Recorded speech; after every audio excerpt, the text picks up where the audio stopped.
Subscribe कीजिए हमारे YouTube channel नाते रजा को और बेल आइकन को प्रेस कीजिए, जिससे आपको हर रोज न्यू वीडियो की नोटिफिकेशन। सब्सक्राइब और याद रखिए एक खास बात, बहुत खास बात, पूरी तकरीर याद रहे ना याद रहे, कोई कितना भी बड़ा नेक हो जाए, कितना भी बड़ा कोई नेक हो जाए, कितना भी परहेजगार हो जाए, कोई गारंटी नहीं है कि अल्लाह ने जो नेमत दी है अल्लाह न छीने। अल्लाह ने जो गारंटी दी है अल्लाह उसको न छीने, इसकी कोई गारंटी नहीं। बल्कि इस हर वक्त तलवार लटक रही है कि जो नेमत है वो छीन सकती है। कुरान कहता है इन्नल्लाह ला युगय्यिरु मा बिकौमिन हत्ता युगय्यिरु मा बिअनफुसिहिम, कि अल्लाह तबारक व ताला उस वक्त तक किसी कौम से नेमत नहीं छीनता जब तक कि वो कौम खुद ऐसे हालात पैदा न करे कि उससे नेमत छीनी जाए। जब तक कि हम खुद अपने आप को नहीं बदलते, अल्लाह हालात हमारे नहीं बदलता, नेमत नहीं छीनी जाती। अब अल्लाह ने जिब्रील अलैहिस्सलाम को, जिब्रील अमीन को, हजरत जिब्रील अमीन को अल्लाह ने फरिश्तों का सैयद और सरदार बनाया। मेरे आका सल्लल्लाहु अलैहि वसल्लम फरमाते हैं, जब भी मैं जिब्रील को देखता हूं, किसको? जिब्रील को, सैयदुल मलाइका को, वही लाने वाले को, रूहुल अमीन को, फरिश्तों के सरदार को, फरमाया जब भी मैं उसको देखता हूं तो देखता हूं कि वो मुल्तजम से चिमट कर, मुल्तजम हजर अस्वद और काबे के दरवाजे के बीच में एक मकाम है, एक जगह है जिसको मुल्तजम कहते हैं, चिमटने की जगह, और वहां दुआ कबूल होती है।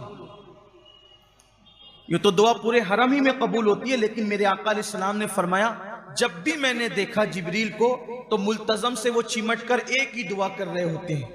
मैंने जिब्रील को हमेशा एक दुआ करते देखा, या वाजिदू या माजिदू ला तुज़िल अन्नी निअमतन अनअमतहा अलैया, ए अल्लाह तूने जो नेमत मुझे दी है वो नेमत तुम मुझसे मत छीन।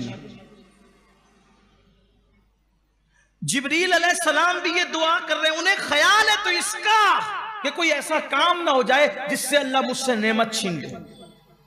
ज़वाल नेमत से हज़रत जिब्रील भी डरते हैं। इसलिए अच्छी तरह याद रखें कि अल्लाह तबारक व ताला ने जो नेमत दी है उससे कभी भी नाशुक्री ना करना। नाशुक्री करोगे नेमत छीन जाएगी। अल्लाह के रसूल अलैहिस्सलाम फरमाते हैं नेमत जो छीनी जाती है वो नाशुक्री की वजह से छीनी जाती है। हत्ता कि अगर लाइट बंद होकर के अचानक ओपन हो जाए तो फौरन कहो अल्हम्दुलिल्लाह, अल्लाह का शुक्र अदा करो। कोई गुमशुदा चीज मिले कहो अल्हम्दुलिल्लाह रब्बिल आलमीन। ये कामिल अल्फाज है अल्लाह का शुक्र अदा करने के, इससे बड़े अल्फाज है ही नहीं अल्लाह के शुक्र के लिए। जिसने अल्हम्दुलिल्लाह रब्बिल आलमीन कह दिया गोया उसने अल्लाह का हर एतबार से शुक्र अदा कर लिया। हजरत सैयदना इमाम जाफर सादिक फरमाते हैं कि मेरे चचा की ऊँटनी गुम हो गई थी। हज़रत इमाम जाफर सादिक कहते हैं मेरे चचा की ऊँटनी गुम हो गई थी। मेरे चचा ने कहा, मन्नत मानी, ए अल्लाह अगर मेरी ऊँटनी मिल जाएगी तो मैं तेरा ऐसा शुक्र अदा करूंगा कि तू राजी हो जाएगा। अगर मेरी गुमशुदा ऊँटनी मिल गई तो मैं तेरा ऐसा शुक्र अदा करूंगा कि तू राजी हो जाएगा। और थोड़ी देर बाद उनकी ऊँटनी मिल गई। उन्होंने कहा हजरत आपकी ऊँटनी मिल गई। उन्होंने नकेल पकड़ी, उस पर बैठे कहा अल्हम्दुलिल्लाह रब्बिल आलमीन। तो लोगों ने कहा आपने तो कहा था कि ऐसा शुक्र अदा करेंगे कि अल्लाह राजी हो जाएगा। कहा यही तो वो शुक्र है जिससे अल्लाह राजी हो जाता है। हर नेमत पर अल्लाह का शुक्र अदा करें। कुछ लोग ऐसे हैं कि जिन्हें शुक्र की तौफीक नहीं, जिन्हें शुक्र की तौफीक नहीं, लिख कर ले जाएं, एक न एक दिन वो कंगाल हो जाए। इज्जतदार है तो जलील होगा, मालदार है तो फकीर होगा, घर वाला है तो बेघर होगा, औलाद वाला है तो लावलद होगा। देख लीजिएगा, शुक्र का जज्बा अगर नहीं है, कुछ लोगों से पूछो क्या हाल है, अरे मौलाना मत पूछो। आप कहेंगे सही तो बात है यार, आदमी परेशान है तो नहीं बोलेगा तो क्या बोलेगा। मैंने कहा क्या क्या परेशान। एक बुजुर्ग के पास एक शख्स आया, कहा कैसे हो? कहा हज़रत कुछ नहीं, ये कंगाल हो गया हूं। अब जरा तवज्जो करें, क्या कहा उसने? कुछ नहीं है, कंगाल हो गया हूं। तो मैं अच्छा कंगाल हो गया हूं? कहा एक काम करो, ये जो आपके पास आंख है 1 लाख रुपया ले लो, ये आंख दे दो। उसने कहा नहीं। कहा 2 लाख ले लो, एक हाथ दे दो। इतने लाख ले लो, पैर दे दो। इतने लाख ले लो, ये दे दो। उसने कहा नहीं। कहा हैरत की बात है, करोड़ों रुपयों के मालिक होकर कहते हो कंगाल हो गया हूं। आप मुझे बताएं, आप मुझे बताएं तो सिर्फ रोजी रोटी का नहीं होना ये कंगाल होने की दलील नहीं है। ये जो हम एक सांस लेते हैं और फिर छोड़ते हैं, कभी सोचा अगर अल्लाह तबारक व तआला इस पर कोई फीस मुकर्रर कर देता, क्या क्या हाल होता? उसने तो फ्री में दिया ना, मुफ्त में दिया, कुछ लिया ही नहीं। अभी ऑक्सीजन का सब मामला चल रहा है। डॉक्टर 4 दिन ऑक्सीजन देता है। ये ऑक्सीजन क्या है? ये सांस ही तो हम जो लेते हैं वही तो है, और क्या है? ऑक्सीजन ली जाती है, हाइड्रोजन छोड़ी जाती है। यही तो हमें पढ़ाया गया बचपन से। ऐसे ही है ना जो बच्चे पढ़ते हैं, यही सही है कि नहीं? यही है ना, ऑक्सीजन लेते हैं और क्या छोड़ते हैं जी? हाँ, कार्बन डाइऑक्साइड छोड़ते हैं। जी हाँ जी, सही कहा आपने। थोड़ा थोड़ा कभी मैंने भी आपका इम्तिहान लेना है ना, ऐसे थोड़ी चलता है। मुझे भी पता चलना चाहिए, और जो इतने ढेर सारे सुने उनको ही मालूम होना चाहिए। यार जाहिल थोड़ी बैठते हैं। कुछ लोग ऐसे होते हैं, नहीं जी ये सुन्नियों के यहाँ सब जाहिल आते हैं। जरा देखो हमारे बच्चे कैसा जवाब देते हैं। हाँ। तो हम क्या लेते हैं? बोले भाई कुछ और लेते हैं। क्या लेते हैं? फास्फोरस लेते, फिर ऑक्सीजन छोड़ते हैं। क्या है? हाइड्रोजन। क्या छोड़ते हैं? अच्छा, दरख्त इसका उलट करते हैं। अगर दरख्त भी ऐसा करने लगे तो क्या हो जाएगा? हबस होने लगेगी लोगों को।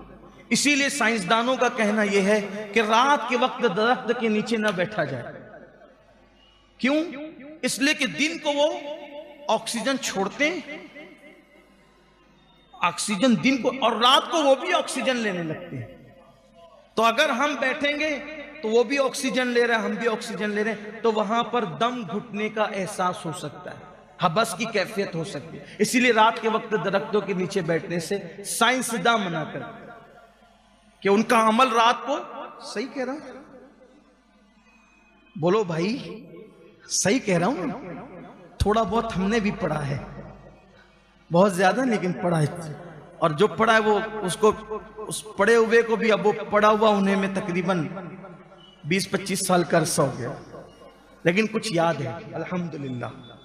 इसलिए कि नेमत, हुजूर अलैहिस्सलाम फरमाते हैं अल्लाह कोई नेमत दे तो उसका चर्चा भी किया करो, शुक्र अदा। ये भी एक शुक्र की कैफियत है कि नेमत हो तो उसका चर्चा हो। तो हम ऑक्सीजन लेते हैं और हम कार्बन डाइऑक्साइड छोड़ते हैं। लेकिन डॉक्टर के पास जब हम जाते हैं 4 दिन के लिए वो ऑक्सीजन देता है, और जब वो बिल बना करके देता है, कितने कितने हजार होते हैं कि वो बिल देख करके आदमी का दिमाग बिल में घुस जाता है। कहां से देंगे ये हालत होती है। बताओ, डॉक्टर ने 4 दिन ऑक्सीजन दिया, इतना बड़ा बिल थमा दिया। मेरा अल्लाह तो पैदा होने से लेकर के मरे दम तक के ऑक्सीजन देता है। कुछ मांगा उसने? कुछ तलब किया उसने? फिर भी कहते हमारे पास कुछ नहीं है। सारी नेमतें, ये आंख देखो, आंख, उसने आंखों की अगर पलकें ना बनाई होती तो इन आंखों का क्या हाल होता? जैसी धूल, गर्द, गुबार हमारी आंखों में जाना चाहते हैं, कुदरती तौर पर पलकें आपस में मिल जाती है, उसको बचा लेती है। और अगर बिल फर्ज पलकें न बचा सके तो फिर जो चीज आंख में जाती है, अल्लाह ने पानी जो है वो आंख में पैदा किया है, वो पानी बहा बहा करके उसको निकाल देता है। ये अल्लाह तबारक व तआला की सब नेमतें, उसका शुक्र अदा करो। और जो नेमत पे शुक्र अदा ना करे, अल्लाह उससे नेमतों को छीन लेगा। इसलिए नाशुक्री ना करो। अल्लाह फरमाता है वशकुरूली वला तकफुरून, तो अर्ज ये कर रहा था कि नेमत उससे जरूर छीनी जाएगी जो नाशुक्री करेगा।